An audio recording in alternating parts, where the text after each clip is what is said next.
J'ai donné naissance à 27 enfants et jamais je n'ai pu en tenir un seul dans mes bras. J'étais seulement une machine à engendrer pour les autres. Le pire, c'est que lorsque je saignais trop après l'accouchement, ils ne me donnaient que des médicaments pour calmer les larmes, pas pour arrêter le sang. Arrête de pleurer, femme. Tu n'es pas là pour élever. Tu es là pour accoucher. C'est ainsi que 25 ans de ma vie se sont écoulés. Tu sais ce que ça fait, d'avoir son corps traité comme une ferme à humains? Moi, je sais. Je m'appelle Sidonie Vergnol. J'ai 80 ans aujourd'hui. Je suis née et j'ai toujours vécu ici, à Montargis, dans le Loiret intérieur, dans ce potager chargé de légumes qui reste la seule chose bonne que j'ai réussi à tirer de cette vie. Je suis assise dans mon fauteuil à bascule, fumant ma cigarette roulée, faite avec les feuilles de tabac que je cultive derrière la maison. On dit que c'est mauvais pour la santé, mais après tout ce que j'ai traversé, ce n'est pas ça qui me fait peur. La fumée m'aide à me souvenir. Et aujourd'hui, je veux raconter une histoire que j'ai gardée enfermée en moi depuis plus de 50 ans. Avant de continuer, j'aimerais savoir qui m'écoute. Écrivez votre nom et d'où vous suivez mon récit. Peut-être qu'il y a quelqu'un de Montargis qui connaît la famille dont je parle. Si vous les avez connus, vous saurez que je n'invente rien. Nous étions pauvres comme Job, comme disait ma mère. C'était à une époque où la France semblait appartenir à un autre monde. Mon père travaillait dans les vignobles, du lever au coucher du soleil, dans la coopérative près d'ici. Il rentrait à la maison si épuisé qu'il parlait à peine. Ses mains étaient crevassées, les commissures fendues et saignantes. Ma mère était blanchisseuse. Elle se levait à 4 heures du matin pour aller chercher le linge chez les riches et revenait portant des ballots plus lourds qu'elle. Elle les lavait dans la rivière, avec un savon qu'elle fabriquait elle-même à partir de vieille graisse. La peau de ses bras était tachée par la soude. Les hivers étaient rudes à cette époque. Nous vivions dans une maison en torchis qui, quand il pleuvait, se transformait en bourbier. Nous étions 8 enfants, et j'étais la deuxième en âge. La nourriture était rare et partagée dans de petites assiettes. Souvent, je faisais semblant de ne pas avoir faim pour que mes frères et sœurs puissent manger. J'ai appris très tôt qu'il fallait parfois mentir pour survivre. Quand j'ai eu 12 ans, un grand malheur est survenu. Mon père était au champ, sous le soleil de juillet, ce soleil qui brûle tout. Il est tombé soudain et ne s'est jamais relevé. On a dit qu'il avait eu une insolation. Ils l'ont ramené à la maison comme un sac de blé, sans vie. Je n'oublierai jamais son odeur ce jour-là, sueur, terre et mort. C'était le moment où mon enfance, déjà fragile, s'est éteinte pour de bon. Le lendemain de l'enterrement, qui s'est fait sans cercueil faute d'argent, ma mère m'a appelé et m'a dit « Maintenant, c'est nous qui devons nous débrouiller. Tu vas devoir quitter l'école. » J'aimais apprendre, tu sais. Je savais lire, écrire mon nom, compter, mais il n'y avait rien à discuter. Ce jour-là, j'ai rangé mon unique cahier sous le matelas de paille et je suis allée aider ma mère avec les ballots de linge. Nous travaillions pour la famille Board, les propriétaires de la moitié de Montargis à cette époque. Ils possédaient des fermes, un magasin, une pharmacie. Le docteur Casimir Board était le médecin, celui qui soignait les riches de la région. La première fois que je suis entrée dans leur grande maison, j'ai été abasourdie. Le parquet brillait, les meubles étaient magnifiques, et un réfrigérateur gigantesque trônait dans la cuisine. Jamais je n'avais vu pareille chose. Les enfants de la maison mangeaient tellement qu'ils jetaient ce qui aurait pu nourrir ma famille entière pour une journée. Ma mère était respectée pour son travail. Ses blanchisseries étaient impeccables. Le docteur Casimir disait toujours « Madame Honorine a des mains de fée pour que mes blouses restent parfaites. » Un jour, il m'a vu aider et a dit « Cette petite est forte pour son âge. » Quel âge a-t-elle? Ma mère, toute fière, a répondu « Elle vient d'avoir 12 ans. » Il me regardait d'une façon que, sur le moment, je ne comprenais pas. Aujourd'hui, je sais exactement ce que cela voulait dire. Quand elle aura grandi un peu, elle pourra venir travailler ici à la maison. Nous avons besoin d'une jeune fille intelligente, disait-il. À partir de ce jour, chaque fois que nous venions livrer le linge, il me demandait « Alors, Sidonie, as-tu assez grandi ?» Je baissais la tête, un peu gênée. À 15 ans, j'ai commencé à travailler chez eux comme domestique. Je faisais les lits, balayais, lavais la vaisselle. Madame Isadora, sa femme, était maigre et toujours triste. Elle parlait peu et avait 2 fils étudiants à Orléans, elle n'était presque jamais à la maison. Elle me traitait sans attention particulière, ni gentillesse ni dureté. Le docteur Casimir, lui, était différent. Il me considérait comme quelqu'un d'important. Il me demandait si je savais lire, si je voulais apprendre de nouvelles choses. Il me montrait ses livres de médecine et m'expliquait comment fonctionnait le corps humain. Tu es intelligente, Sidonie. Tout le monde ne comprend pas ces choses, me disait-il. Pour une petite fille comme moi, c'était un compliment immense. Personne ne m'avait jamais appelée intelligente auparavant.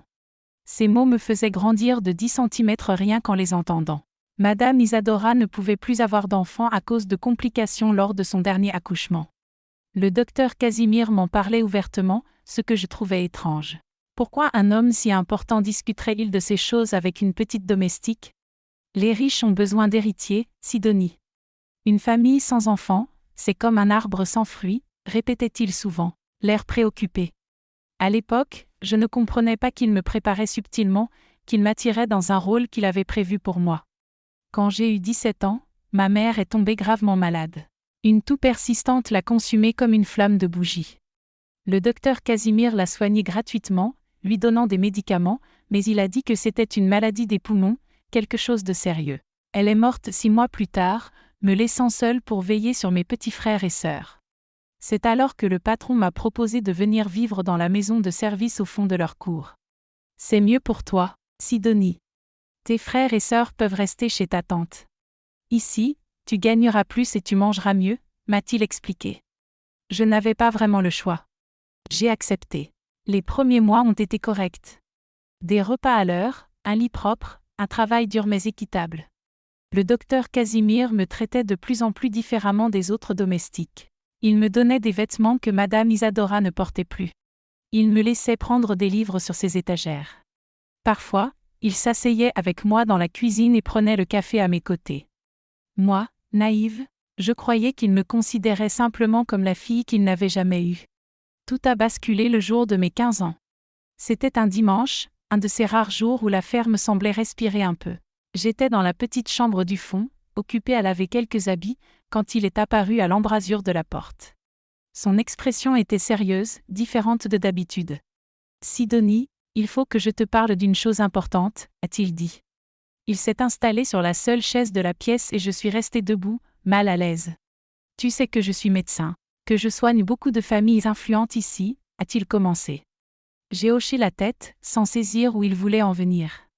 Il y a des femmes distinguées, des familles aisées, qui n'arrivent pas à avoir d'enfants. C'est une grande peine. Ses yeux étaient baissés vers le sol tandis qu'il parlait. J'ai trouvé un moyen de les aider, mais j'ai besoin de quelqu'un de spécial. Quelqu'un de fort, en bonne santé, intelligent. Puis il a relevé la tête et m'a fixé droit dans les yeux. Quelqu'un comme toi, Sidonie. C'est là que tout a commencé à basculer. Il m'a promis que je pourrais gagner en un mois ce que ma mère n'avait jamais touché dans sa vie. Plus que ce que je pourrais obtenir en 5 ans ici, à la ferme. Mon cœur a bondi. J'ai immédiatement pensé à mes frères et sœurs, à la possibilité de leur offrir école, nourriture et vêtements. Que dois-je faire, docteur, ai-je demandé, le souffle court. Son sourire m'a glacé le sang. Tu n'as qu'à prêter ton corps pendant un temps, Sidonie. C'est tout. Tu es parfaite pour ça. Je n'ai pas compris tout de suite. Je pensais à une expérience médicale, peut-être des tests ou des prélèvements. Je ne savais pas que j'étais sur le point de céder ma vie entière, que mon corps allait cesser d'être le mien. Alors, tu acceptes? Sans saisir pleinement dans quoi je m'engageais, j'ai hoché la tête. Le jour même, le docteur Casimir m'a emmené découvrir un lieu que je n'avais jamais remarqué au fond de la ferme. Caché derrière un verger de pommiers, une maison semblait banale de l'extérieur. À l'intérieur, tout changeait. Ce n'était pas une maison, c'était une clinique secrète. Des salles avec des lits d'hôpital, des machines inconnues, des bocaux contenant des liquides étranges, tout sentait l'alcool et la propreté comme à l'hôpital.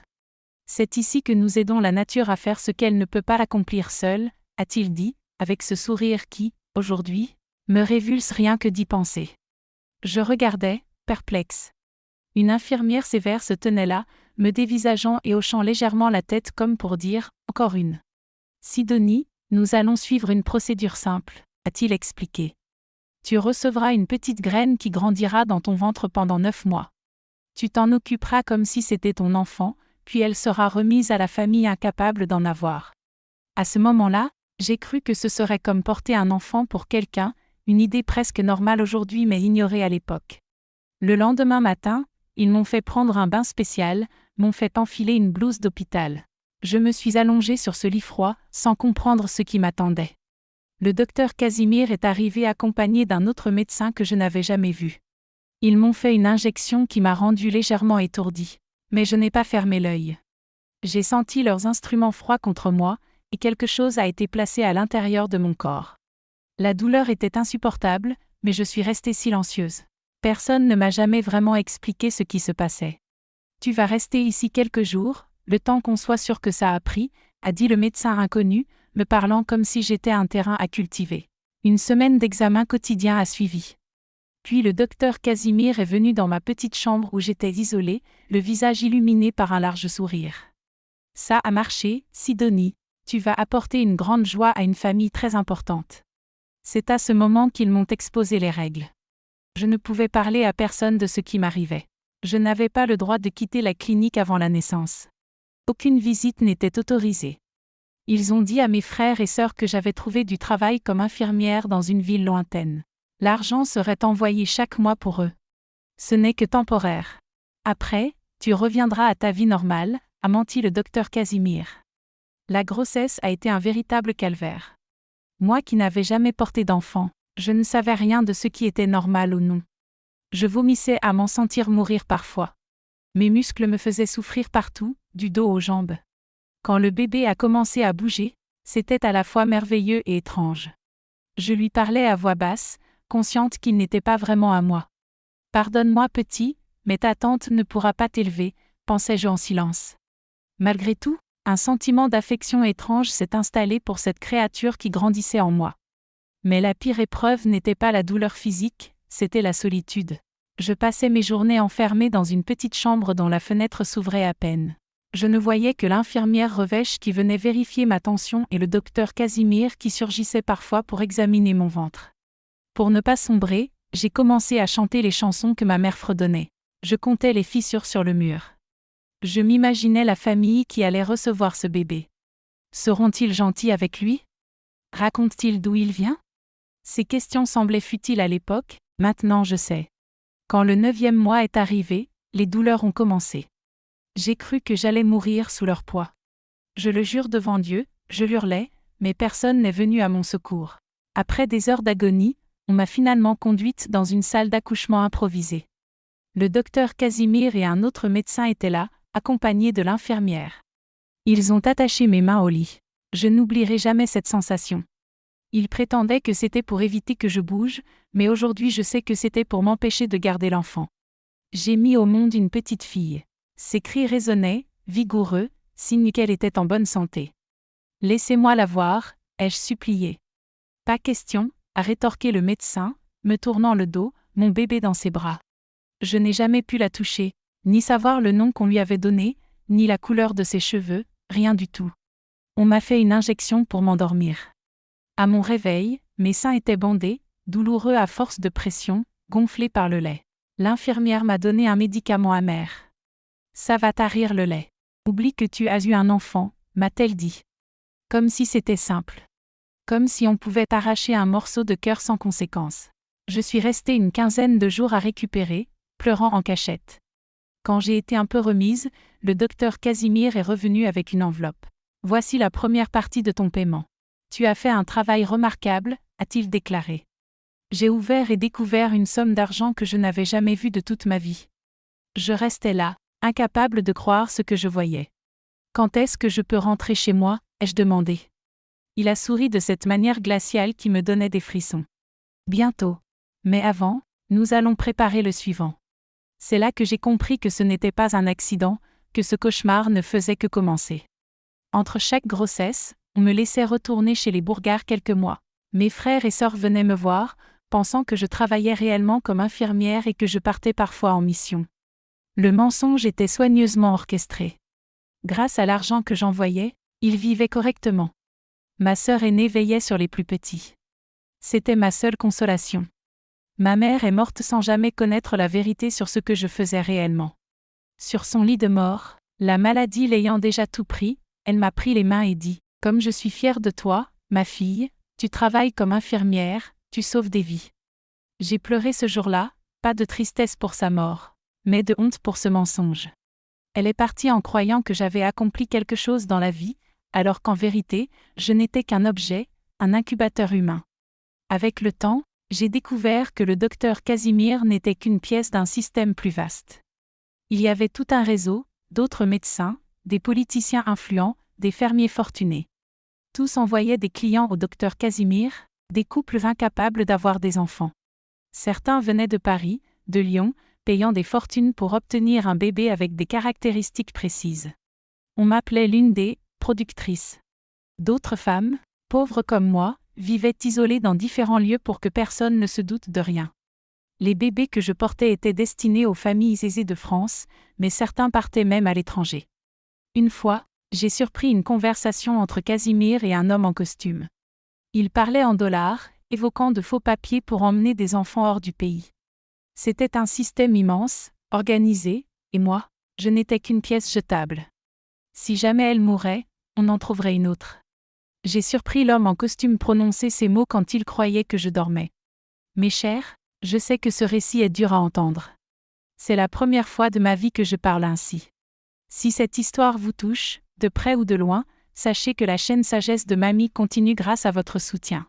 Cliquez sur le petit merci en bas de la vidéo, ce cœur avec le signe $. C'est grâce à ces contributions que la chaîne peut continuer à partager des histoires vraies comme la mienne. Après mon 3e bébé, j'ai commencé à sentir que mon corps ne supportait plus tout ça. Il n'était pas normal d'enchaîner les grossesses de cette manière. On me faisait des injections hormonales pour stimuler l'ovulation, afin que je tombe enceinte plus vite. Mes cheveux tombaient partout, ma peau se tachait. Mes articulations me faisaient souffrir comme si j'étais une vieille femme. Je souffrais de maux de tête violents et de vertiges constants. Parfois, je saignais en dehors des périodes prévues, mais cela semblait sans importance pour eux. Normal, ça passe vite, me disait l'infirmière sans jamais me regarder. Le pire, c'était ce que tout cela faisait à mon esprit. Un jour, je pouvais être heureuse, et le lendemain, je voulais disparaître. Je pleurais pour n'importe quoi, j'étais envahie par des cauchemars terribles.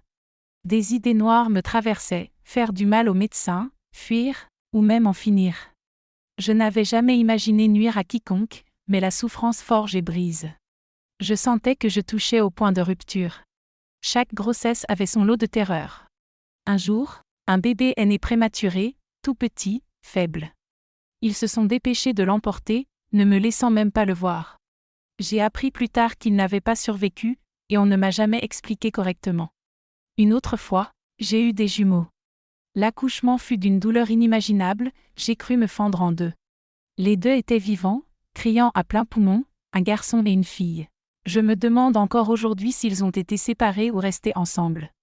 Au milieu de tout cela, le pire était de voir mes rêves s'éteindre. Avant tout ça, je voulais étudier, devenir institutrice. Je rêvais de me marier, de construire ma propre famille. Chaque bébé que je portais m'enlevait un morceau de ces rêves. Au fil des années, je me sentais de plus en plus vide, comme si mon corps n'était plus qu'une coquille. Et chaque année rendait plus difficile de cacher ce que je faisais réellement. Ils inventaient toutes sortes d'excuses pour mes frères et sœurs, pour les voisins. Ils prétendaient que je voyageais beaucoup pour mon travail, que je soignais des patients dans une autre ville. En vérité, j'étais cloîtrée dans cette clinique, enfermée entre une grossesse et la suivante.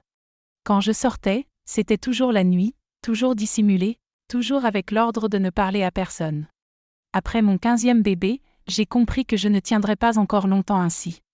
J'avais 31 ans, mais j'avais l'air d'une vieille femme. Mon corps ne suivait plus. C'est à ce moment que j'ai commencé à réfléchir à un moyen de m'échapper de cet enfer. Mais comment faire ? Je n'avais nulle part où aller. Je n'avais aucune formation, personne pour croire en moi contre le puissant docteur Casimir. Il me fallait des preuves, quelque chose que je pourrais utiliser contre eux.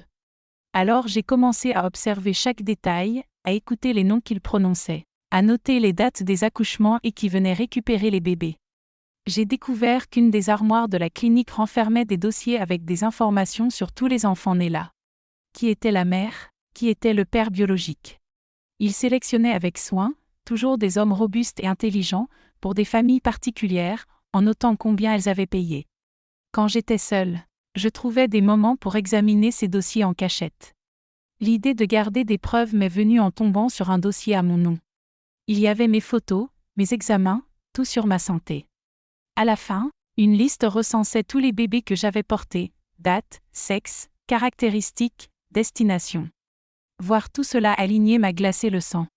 15 enfants, 15 fragments de moi dispersés sans que personne ne sache qui était leur vraie mère. Cette nuit-là, j'ai pleuré jusqu'à me sentir vide. Mais ce n'était pas des larmes de tristesse, c'était de la rage. Une colère qui brûlait en moi comme un feu sur de la paille sèche. J'ai décidé à ce moment-là de commencer à rassembler des preuves. Je ne savais pas encore comment je m'en servirais, mais je savais qu'un jour je trouverais un moyen de sortir de ce cauchemar et d'emporter ces monstres avec moi. J'ai commencé par subtiliser un stylo et un petit carnet à l'infirmière. Je les ai cachés sous le matelas.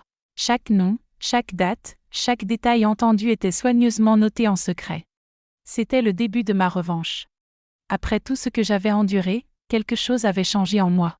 C'était comme si une graine de colère avait germé dans ma poitrine et grandissait chaque jour comme un fruit mûr qui ne tombe pas de l'arbre. Je regardais le docteur Casimir, Madame Isadora, tous ces gens, et je souriais, faisant semblant que tout allait bien.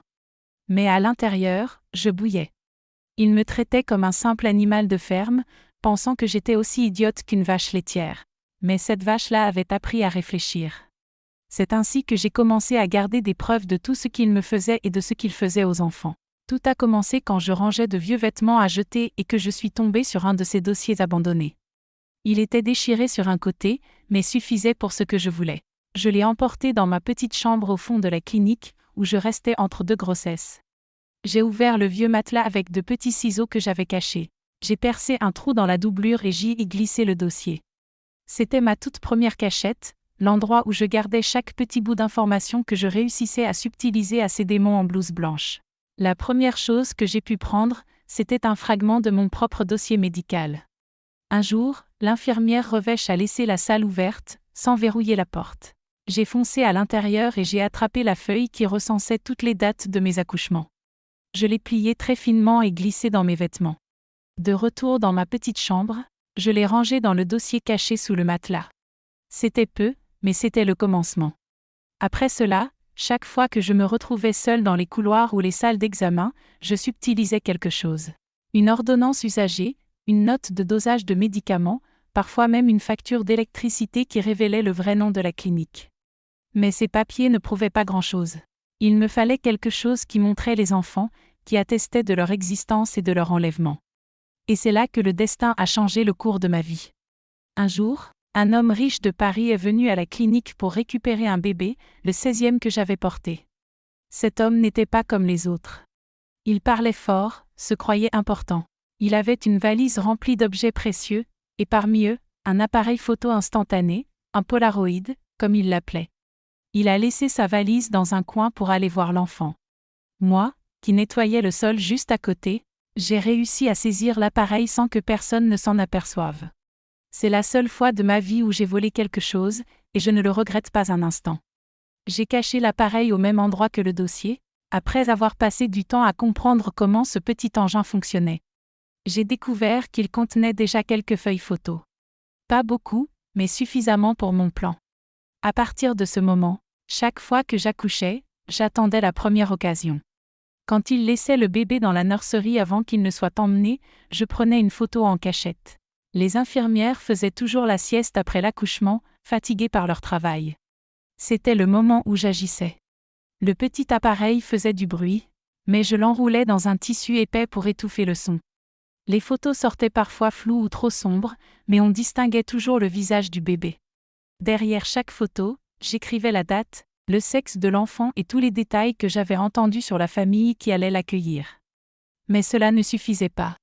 Il me fallait savoir où ces enfants partaient. C'est alors que j'ai commencé à parler avec Monsieur Barnabé, le chauffeur qui livrait les bébés aux familles. C'était un vieil homme qui aimait raconter des histoires. Au début, il se méfiait de moi. Mais peu à peu, j'ai gagné sa confiance. J'apportais un café corsé et un morceau de gâteau fait maison quand il me laissait utiliser la cuisine. Et il a fini par se détendre. Monsieur Barnabé, vous devez connaître toute la France, n'est-ce pas ? Je demandais en feignant l'admiration. Et lui, tout fier, je connais bien, Sidonie. J'ai même emmené des enfants à l'étranger, tu sais. Petit à petit, il me racontait ses voyages, les familles, les lieux. Il ne se doutait pas une seconde que je recueillais des informations. Et ce couple de Paris, c'était qui déjà? Je demandais comme si de rien n'était. Ah, des gens très bien. Ils logent dans un hôtel particulier avenue Foch, disait-il. Je mémorisais tout, chaque détail, chaque nom de rue, chaque ville. Le soir, seul dans ma petite chambre, je retranscrivais tout dans mon carnet caché. Une fois, il m'a même montré une carte de France, de celles qu'on trouve dans les stations-service, et il marquait les villes où il avait déjà livré des enfants. Je fixais ces points dispersés sur ce vaste pays et je pensais, mes enfants sont là, quelque part dans chaque coin de la France. Autre apprentissage qui m'a beaucoup aidé, apprendre à bien lire. À l'école, je n'avais guère dépassé le « bababa » quand j'ai dû partir. Je savais écrire mon nom et lire quelques mots simples, mais les documents médicaux étaient truffés de termes incompréhensibles. Alors j'ai commencé à écouter attentivement les médecins, mémorisant les mots qu'ils employaient. Quand je les retrouvais dans les documents, je déchiffrais le sens, lettre par lettre.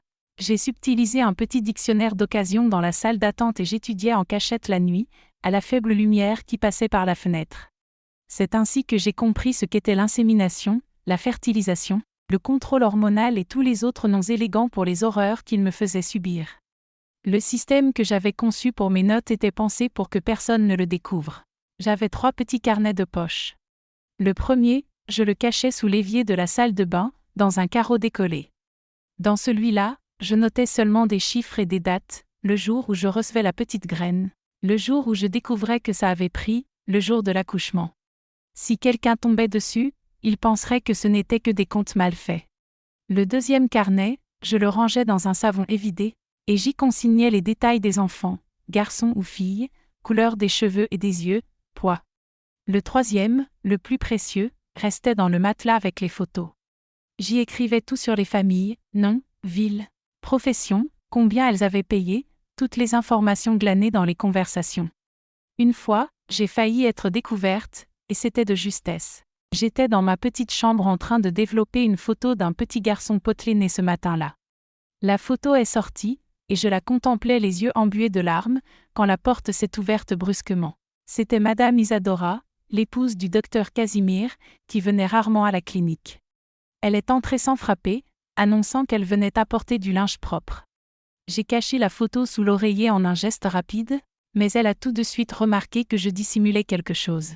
« Qu'est-ce que tu caches là, Sidonie » a-t-elle demandé d'une voix fine, tranchante comme une aiguille. Mon cœur s'est emballé comme un cheval sauvage, mais j'ai réussi à garder un visage impassible. « Rien, Madame Isadora, c'est juste une vieille photo de ma mère, que Dieu ait son âme. » Elle m'a observé avec suspicion, ses petits yeux méchants scrutant chaque mouvement. « Laisse-moi voir » a-t-elle exigé, tendant sa main maigre. Je me voyais déjà prise, peut-être même punie, mais une idée m'est venue. J'ai retiré de sous l'oreiller non pas la photo du bébé, mais une ancienne photo de ma mère que je gardais toujours sur moi. Dieu merci, j'avais les deux sous le même oreiller. Je lui ai montré la photo et elle l'a dévisagée avec mépris. « Range cette bêtise et va aider à la cuisine » a-t-elle ordonné avant de sortir. Dès que la porte s'est refermée, tout mon corps tremblait comme une brindille sous le vent. Il s'en était fallu de peu, si peu. Après cette frayeur, j'ai redoublé de prudence. J'ai changé mes cachettes et je ne prenais les photos qu'en étant absolument sûre d'être seule. Mais je n'ai jamais cessé de rassembler des preuves. Chaque petit papier, chaque photo, chaque nom inscrit devenait une arme que j'affûtais sans savoir quand je pourrais l'utiliser. Un jour, j'ai surpris le docteur Casimir en conversation avec un autre médecin. Cette Sidonie est une véritable mine d'or, robuste comme un cheval, récupère vite et ne pose jamais de problème, disait-il. Il parlait de moi comme d'une machine à générer de l'argent. Et, en un sens, c'est exactement ce que j'étais. Sauf qu'une machine ne pense pas, ne ressent pas, ne planifie pas. Moi, je faisais tout ça calmement, attendant le moment propice. Avec les années, mon corps commençait à trahir la fatigue accumulée.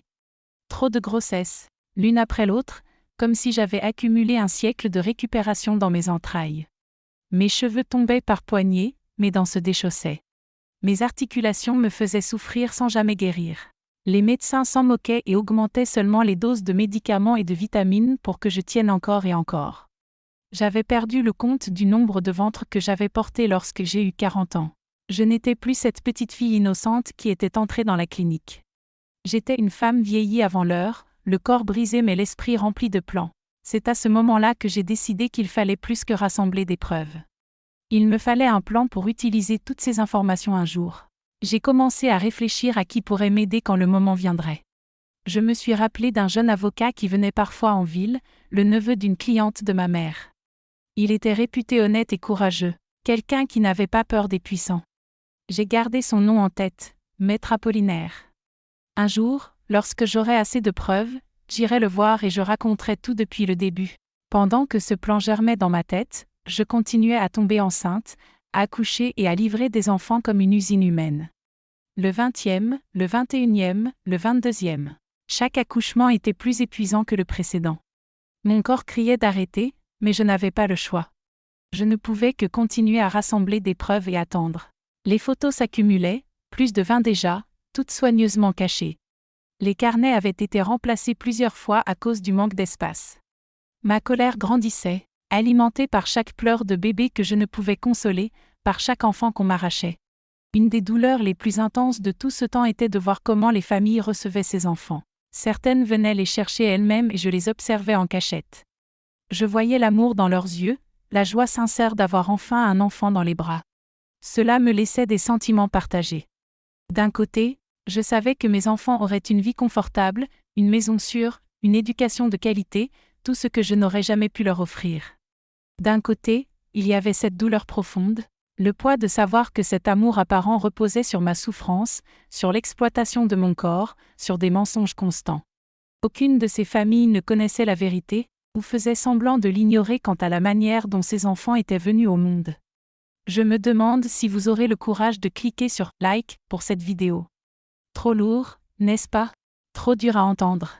Pourtant, si vous estimez que cette mamie ici a trouvé la force d'affronter tout ça et mérite votre soutien, montrez-moi que je me trompe et appuyez sur ce bouton.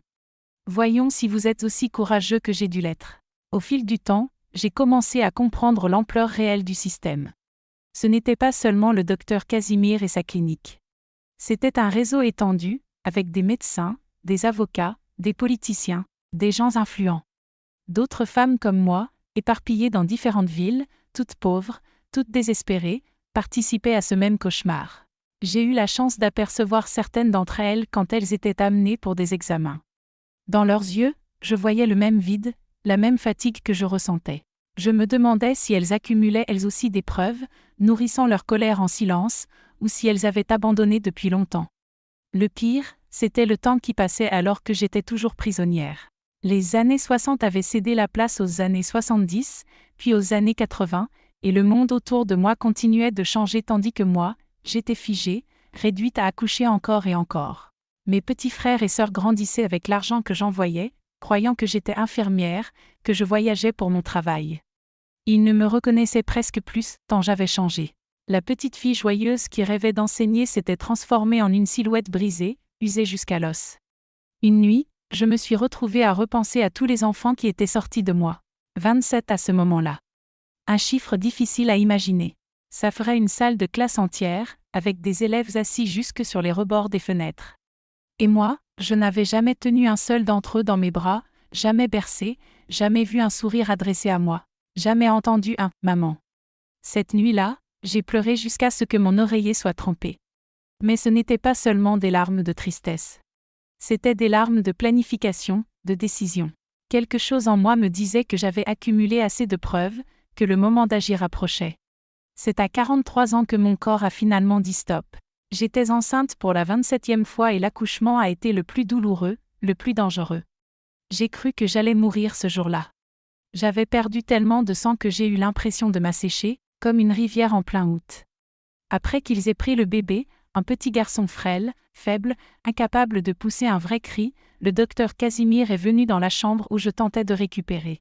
Je me souviens encore de son regard, un mélange d'indifférence et de désapprobation, comme on observe un outil cassé qu'on ne peut plus utiliser.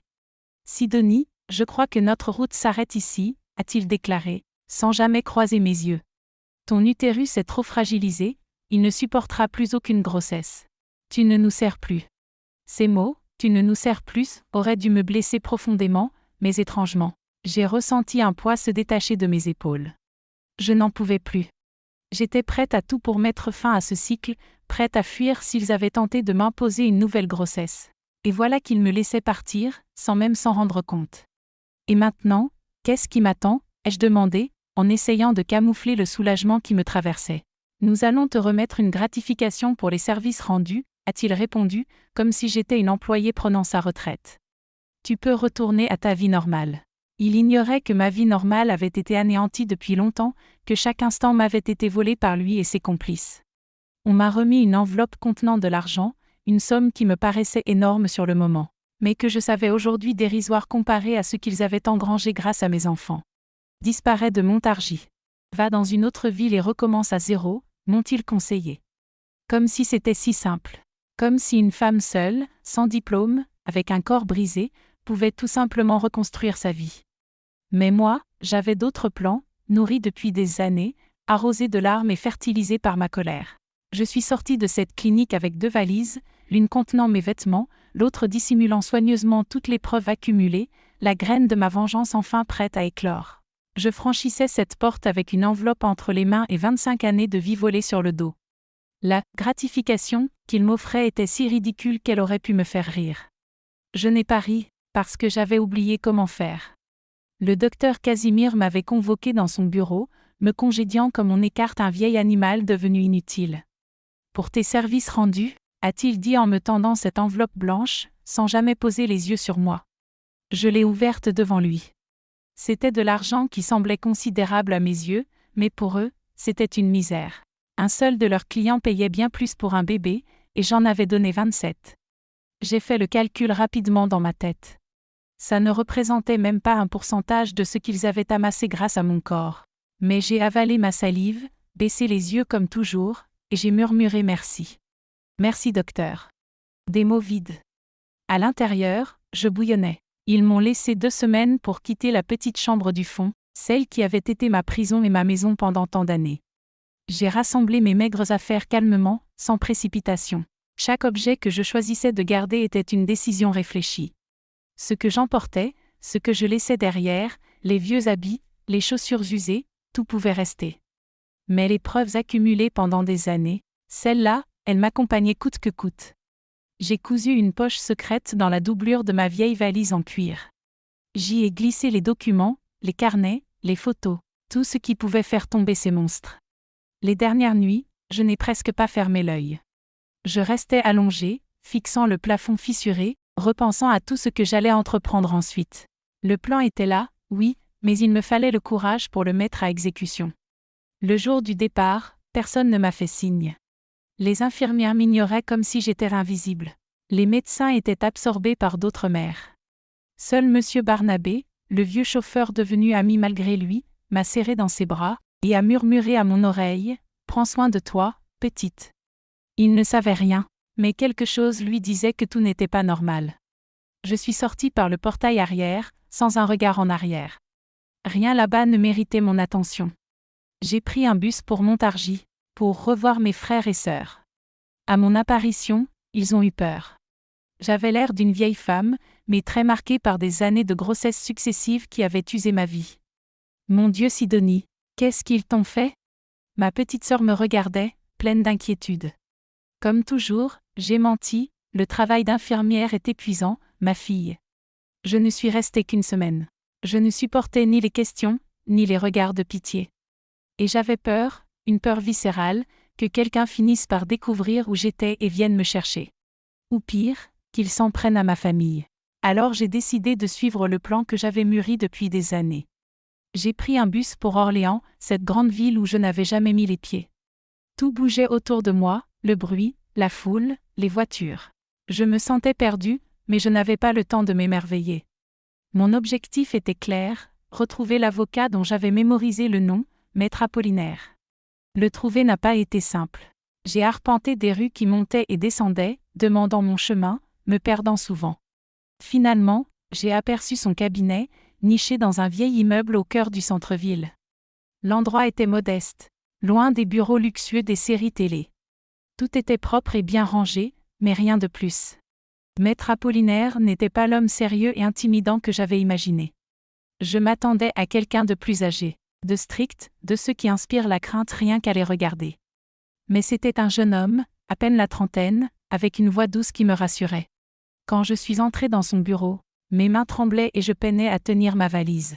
« En quoi puis-je vous aider, madame ?» m'a-t-il demandé poliment. J'ai respiré profondément et j'ai lâché d'un seul trait. J'ai besoin d'aide pour poursuivre un groupe de médecins et de familles riches qui m'ont exploité comme une ferme à enfants pendant 25 ans. Ses yeux se sont grands ouverts, il m'a scruté de la tête aux pieds. Au lieu de me renvoyer comme je le craignais, il a désigné la chaise devant son bureau. « Asseyez-vous, madame, et racontez-moi tout depuis le début. » J'ai parlé toute la journée, jusqu'à ce que ma bouche devienne sèche. Je lui ai décrit chaque étape de mon calvaire, depuis la proposition du docteur Casimir jusqu'à mon congédiement comme un chiffon usé.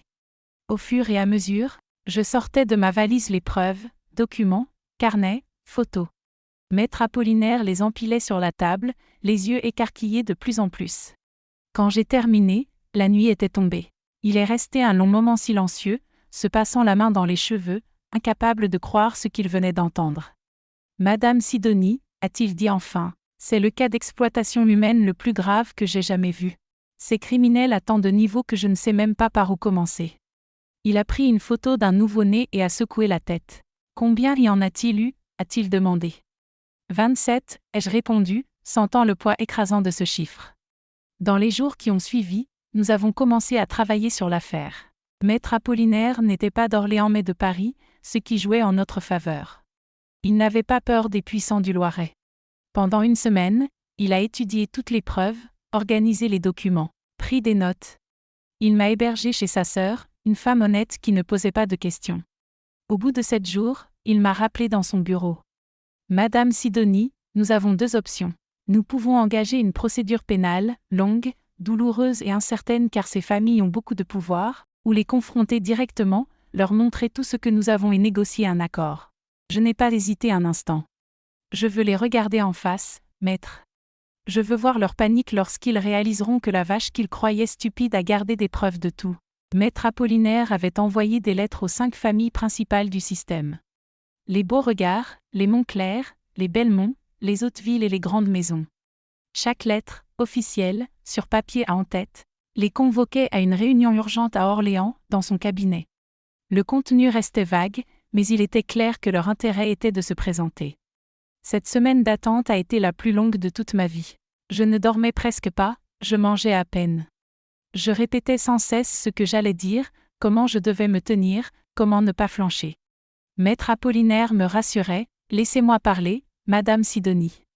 Vous, restez là, montrez simplement que vous êtes vivante et forte. Vous êtes la preuve incarnée de leur crime. » Le jour est arrivé. C'était un mercredi matin, le ciel était clair, sans un nuage. Le bureau avait été préparé pour la réunion. Une grande table trônait au centre, entourée de chaises. Sur une table latérale, toutes les preuves étaient organisées, photos classées par date, documents triés par famille. J'étais assise dans un coin, portant la meilleure robe que j'avais pu m'offrir. Une robe bleue, simple, mais propre et repassée. Mon cœur battait si fort que j'avais l'impression qu'il allait exploser. Quand la porte s'est ouverte et qu'ils ont commencé à entrer, j'ai dû m'accrocher à ma chaise pour ne pas vaciller. Ils étaient là, les monstres de mes cauchemars. Le docteur Casimir Board, maintenant plus vieux et usé, mais toujours ce regard glacial. Le docteur Clément Montclair, son associé de la clinique. Le vieux Grand Maison, propriétaire de presque toutes les terres de Montargis. Le sénateur Hauteville, qui finançait le système. Et le juge Belelmont, garant de l'impunité de tous.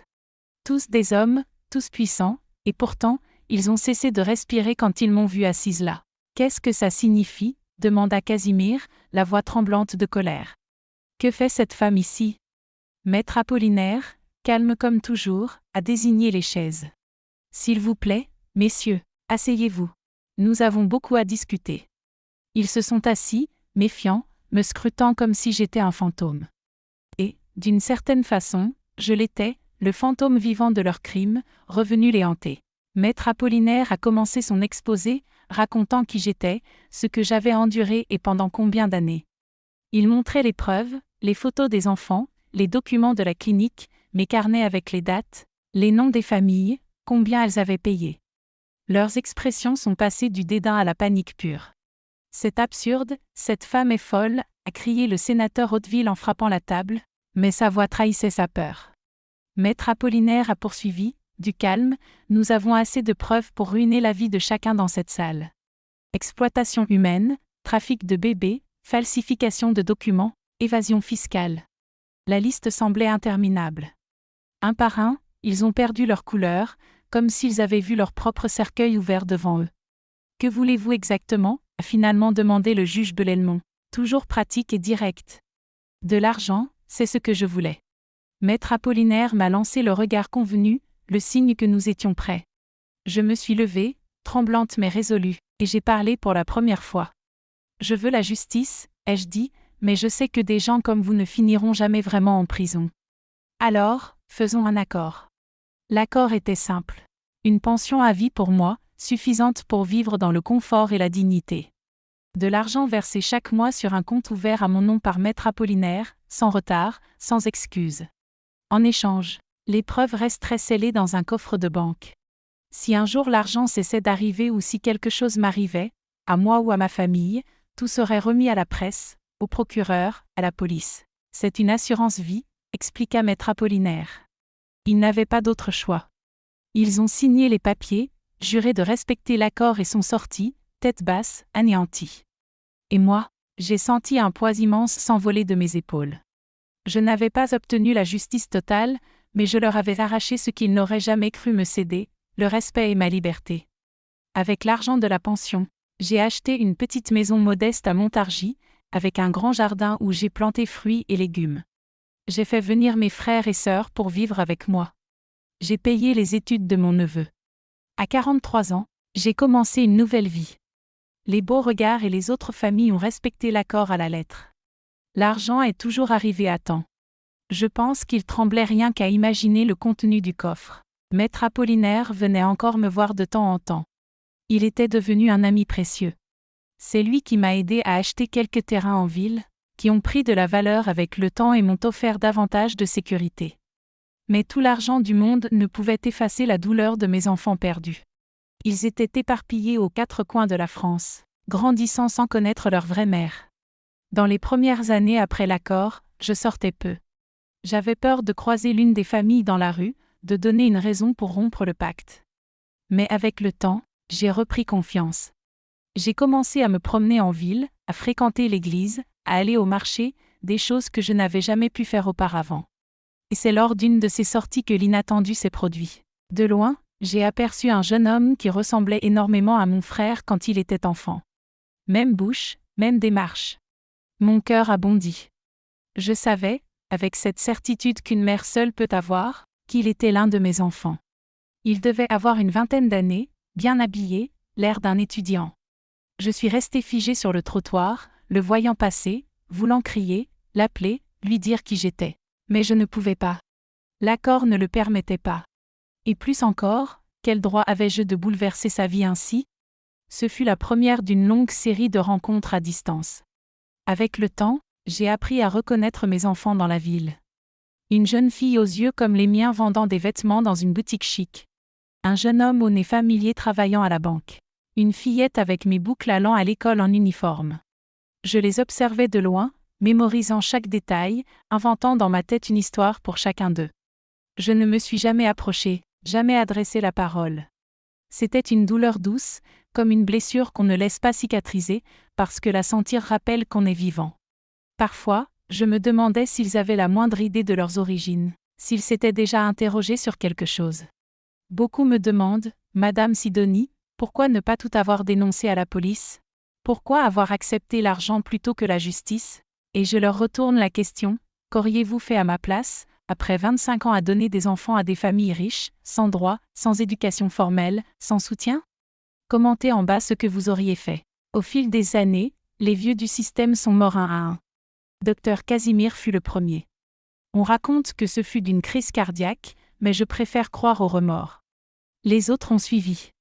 Leurs enfants, héritiers de cette fortune entachée de sang, respectaient l'accord, sans vraiment comprendre pourquoi ils devaient verser chaque mois de l'argent à une vieille femme de Montargis. J'ai continué ma vie paisiblement, m'occupant de mes plantes, de mes animaux, de mes petits-neveux qui sont venus après. La douleur ne m'a jamais quitté complètement, mais j'ai appris à vivre avec, comme quelqu'un qui réapprend à marcher après un accident. Et quand je pensais que plus rien ne pourrait me surprendre dans la vie, c'est arrivé. C'était un dimanche après-midi. J'étais assise sur la véranda de ma maison, en train d'éplucher des poires pour le jus, quand une voiture s'est arrêtée devant. Une belle voiture, chère, de celles que les gens comme moi ne voient jamais. Un jeune homme en est descendu, la trentaine, bien habillé, tenant une mallette. J'ai d'abord pensé à un de ces commerciaux d'assurance ou de mutuelle. J'allais lui dire que je n'étais pas intéressée quand il s'est approché et a demandé « Vous êtes Madame Sidonie Vergnol ?» J'ai hoché la tête, méfiante. « Je m'appelle Timothée Bohard », a-t-il ajouté, et un frisson glacé a parcouru mes veines. Beauregard, le même nom que les monstres. Avait-il découvert quelque chose? Venait-il me menacer? Puis il a souri. Un sourire que je connaissais bien, identique au mien. Je suis restée sans voix, tenant ma poire à moitié épluchée, le regardant comme s'il était une apparition. « Comment avez-vous découvert ?» ai-je réussi à balbutier après un moment. Il s'est assis sur la marche de la véranda, respectant mon espace, et a ouvert sa mallette. À l'intérieur, il y avait une vieille photo, Johnny. Une de celles que j'avais prises en cachette des bébés avant qu'on ne les emmène. J'ai trouvé ça parmi les affaires de mon père adoptif à sa mort, a expliqué Timothée. Il y avait aussi un papier avec mon nom et la date de sa naissance. La preuve que je n'avais pas rêvé. Une de mes photos était partie avec le bébé, peut-être par négligence. Et maintenant, des années plus tard, cette photo avait ramené mon fils vers moi. Je ne peux décrire ce que j'ai ressenti en voyant ce jeune homme à ma porte, affirmant qu'il était mon fils. C'était comme si le sol s'était effondré sous mes pieds. Je suis restée paralysée, agrippant ma poire à moitié épluchée, incapable de formuler une pensée cohérente. Lui, poli, attendait calmement que je reprenne mes esprits. Quand j'ai enfin réussi à bouger, je l'ai invité à entrer. « Acceptez-vous un peu de jus de poire ?» ai-je demandé, réalisant à quel point cette phrase était ridicule. Il a souri, ce sourire parfaitement identique au mien, que je n'avais pas remarqué jusqu'alors. Nous nous sommes assis à la table de la cuisine. Moi, encore tremblante, lui, calme comme quelqu'un qui avait répété ce moment 1000 fois. Pendant que je servais le jus, mon esprit tournait à toute vitesse. Était-ce vraiment lui? Était-ce un piège des Beauregard? Après tant d'années, avait-il envoyé quelqu'un pour tester si je conservais encore les preuves? Mais en regardant son visage, il était impossible de nier. La bouche, le menton, la manière de froncer les sourcils quand il réfléchissait, tout était identique à moi. Et puis il y avait la photo, cette vieille photo jaunie que moi seule avais pu prendre. « Comment m'avez-vous trouvé ?» ai-je demandé après avoir servi le jus et m'être assise en face de lui. Timothée, c'était ainsi qu'il s'appelait. Il m'a expliqué qu'après avoir trouvé la photo parmi les papiers de son père adoptif, il avait entrepris une enquête minutieuse. Il était avocat, comme maître Apollinaire autrefois, et savait comment traquer la vérité. D'abord, j'ai cherché votre nom dans les registres anciens de Montargis. Puis j'ai vérifié s'il y avait des versements réguliers d'une des familles impliquées. J'ai assemblé chaque indice, Madame Sidonie. Ça m'a pris presque 2 ans, mais chaque piste m'a rapproché de vous, a-t-il raconté. Il parlait sans colère, mais avec une détermination qui reflétait la mienne quand j'avais décidé de rassembler mes preuves contre mes bourreaux. Ce jour-là, nous avons parlé pendant des heures. Il m'a demandé comment tout s'était passé, et je lui ai raconté chaque détail, sans rien édulcorer, sans rien cacher. Les moments douloureux, les instants de tristesse, la haine pure, tout. Il écoutait en silence, essuyant parfois une larme obstinée. Il ne m'a jamais interrompu. Pourtant, je n'avais raconté cette histoire qu'une seule fois, à maître Apollinaire. Quand j'ai terminé, la nuit était tombée. Il a pris ma main, rugueuse et usée, entre ses mains fines, habituée à ne jamais travailler dur. « Vous êtes la femme la plus forte que j'ai jamais rencontrée », murmura-t-il avec émotion. C'était la première fois que quelqu'un me voyait forte, pas seulement « pauvre femme ». Sentant la chaleur de sa main, j'ai su que j'avais retrouvé un fils. Timothée ne pouvait révéler à personne qu'il m'avait trouvé. Sa famille adoptive était l'une des plus influentes de Montargis, et il était le fils du docteur Casimir, ce monstre à l'origine de tout. Mon père adoptif a toujours été froid avec moi. Maintenant, je comprends pourquoi, dit-il en secouant la tête. J'étais la preuve vivante de son crime dans sa propre maison. Nous avons convenu qu'il viendrait me voir en secret quand il le pourrait, sans éveiller le moindre soupçon. Il m'a remis un téléphone portable moderne que je ne savais pas vraiment utiliser pour que nous puissions communiquer. Notre relation doit rester notre secret, Madame Sidonie. Si quelqu'un découvre cela, votre accord pourrait être rompu, et je ne sais pas ce qui arriverait alors, précisa-t-il. J'ai accepté, même si mon cœur brûlait de crier au monde que j'avais retrouvé l'un de mes enfants. À partir de ce moment, Timothée est venu chez moi au moins une fois par mois. Il choisissait toujours le dimanche, prétextant être à la maison de campagne d'un ami ou à la pêche. Il apportait de petites attentions, jamais quelque chose de luxueux qui aurait attiré l'attention, mais des gestes significatifs. Un jour, un plan de mirabellier pour mon jardin. Un autre, un vieux livre de recettes anciennes. Et à chaque visite, il me posait des questions sur moi, sur mon histoire, ma famille, mes racines. C'était comme s'il essayait de récupérer la vie qui lui avait été volée. Petit à petit, j'ai appris à le connaître. Il était marié, avait 2 enfants, mais des petits-enfants que je ne rencontrerai jamais. Il avait suivi des études de droit comme son père adoptif le souhaitait, mais cette profession ne le passionnait pas. Son rêve, c'était de devenir musicien. Il jouait de la guitare en cachette, quand personne ne regardait. Un dimanche, il m'a confié « Je te considère comme ma vraie mère. La femme qui m'a élevée, Madame Isadora, elle n'a jamais été affectueuse. C'était comme si j'étais un trophée qu'elle exhibait lors des fêtes, pas un fils. J'ai toujours senti que quelque chose clochait, que je n'appartenais pas à cette famille. Maintenant, je savais pourquoi. Il m'appelait Madame Sidonie devant les autres, mais quand nous étions seuls, il laissait parfois échapper un « maman » qui faisait fondre mon cœur. La première fois que j'ai entendu ce mot sortir de sa bouche, j'ai pleuré tellement que j'ai mouillé la nappe de la table. C'était le mot que j'attendais depuis plus de 40 ans. Avec le temps, Timothée a découvert ma vie après la clinique. Je lui ai raconté comment j'avais investi l'argent de la pension. D'abord, j'ai acheté ma petite maison. Puis, quelques terrains à la périphérie de la ville. Au début, je ne savais pas quoi faire avec tant d'argent. Je n'avais jamais rien eu dans ma vie. Mais Maître Apollinaire m'avait appris une chose, la terre a toujours de la valeur. J'ai acheté des terrains que personne ne voulait, des friches à l'époque. Le temps a montré qu'il avait raison. La ville s'est développée, mes terrains ont pris de la valeur. J'ai commencé à construire de petites maisons simples à louer. Rien de luxueux, mais des logements décents pour des familles modestes qui méritaient un toit.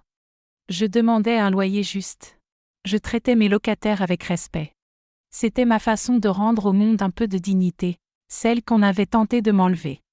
J'ai aussi aidé mes petits frères et sœurs. Les études de mon neveu, les médicaments pour les aînés malades, je n'ai jamais laissé personne dans ma famille manquer de quoi que ce soit. S'il y a une chose que j'ai apprise, c'est que l'argent ne vaut que s'il sert ceux qu'on aime, ai-je dit avec fierté. Timothée hochait la tête, admiratif. Un jour, il m'a demandé pourquoi je n'avais jamais essayé d'étudier, ou d'apprendre un métier maintenant que j'avais les moyens. J'ai ri de son innocence. Mon fils, certaines choses dans la vie t'enseignent ce qu'aucune école ne pourra jamais. Mon université, c'était la douleur. Et j'en suis sorti diplômé, avec mention en survie. Aujourd'hui, à 80 ans, ma vie est tranquille. Je vis dans cette maison avec mon grand jardin plein de fruits que je plante moi-même. J'ai mes animaux chiens, chats, poules tout mélangés, tout vivant. J'ai mon indépendance. Je n'ai besoin de rien demander à personne. Chaque mois, l'argent de la pension tombe sur mon compte. Les beaux regards et les autres familles continuent de payer, même après toutes ces années. Les anciens sont morts, mais leurs enfants respectent le pacte, probablement sans vraiment savoir pourquoi. Et en plus, mes revenus locatifs me donnent une sécurité supplémentaire. Une vie simple, sûre, digne, enfin mienne.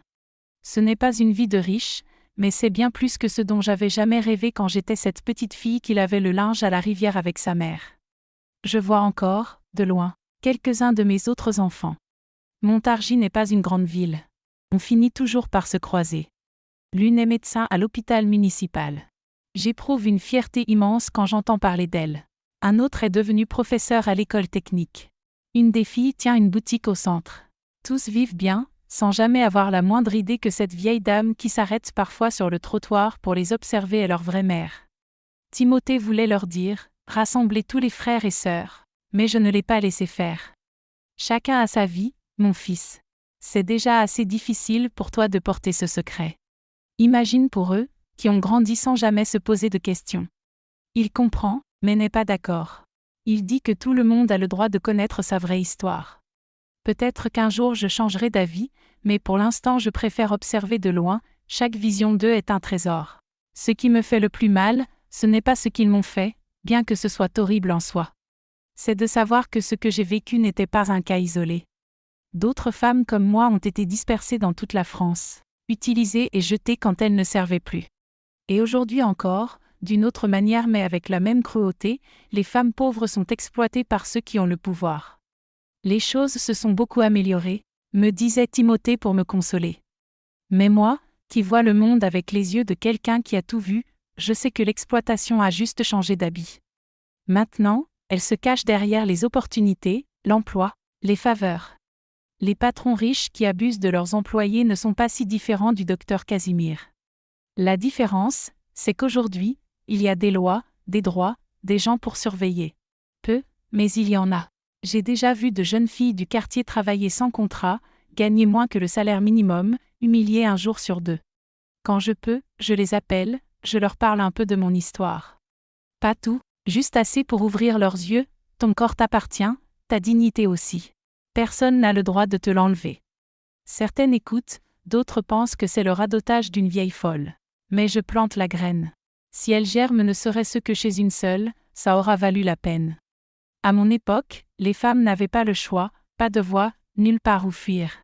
C'était accepter ou mourir de faim, simple comme ça. Aujourd'hui, il y a plus de chemins, plus de portes ouvertes. Pas pour toutes, c'est vrai, mais plus qu'avant. C'est pourquoi je dis aux jeunes, étudiez. Peu importe le temps que ça prend, le sacrifice que ça coûte. La connaissance est la seule chose que personne ne peut vous enlever. Si j'avais su lire correctement dès le début, j'aurais peut-être compris plus vite ce qui m'arrivait. J'aurais peut-être trouvé de l'aide plus tôt. Un autre conseil que je donne toujours, faites confiance à votre instinct. Si quelque chose semble trop beau pour être vrai, c'est souvent un mensonge. Quand le docteur Casimir m'a proposé de gagner plus en un mois que ma mère en un an, j'ai eu froid dans le ventre. Mais le besoin a parlé plus fort que l'instinct. Aujourd'hui, j'enseigne aux filles à écouter ce froid au ventre, cet avertissement que notre corps leur donne quand il y a danger. C'est mon héritage.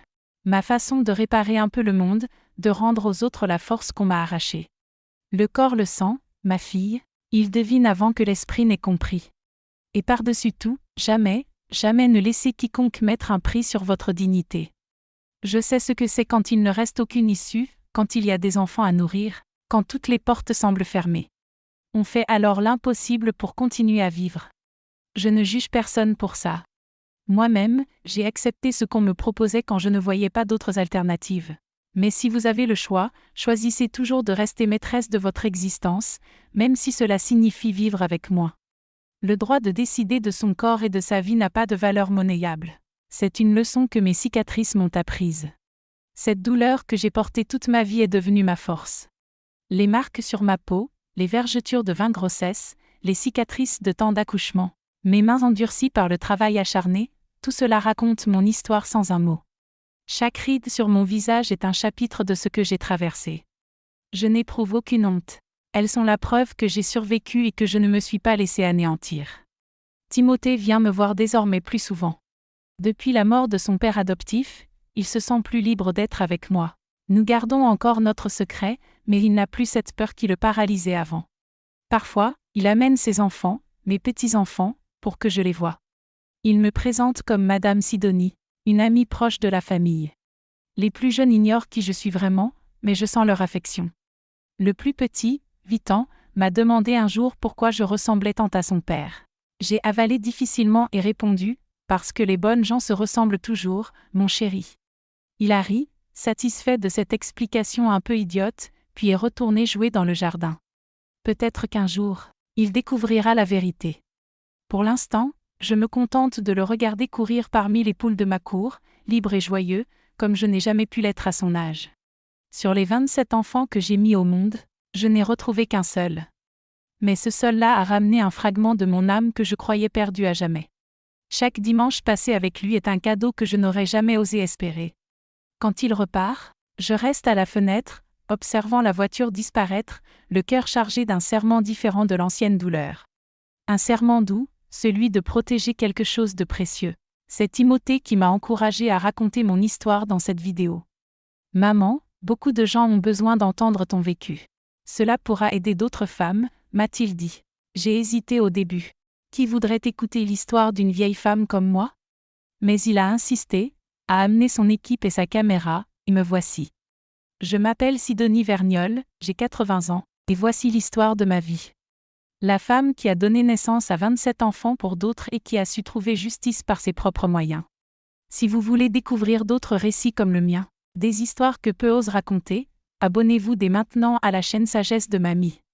Il y a tant de grand-mères avec des histoires à partager, mes chers. Et n'oubliez pas de cliquer sur les petites vignettes qui apparaissent à l'écran. Là, vous trouverez d'autres témoignages de femmes guerrières comme moi, qui ont affronté la vie avec la force unique que seules les femmes connaissent.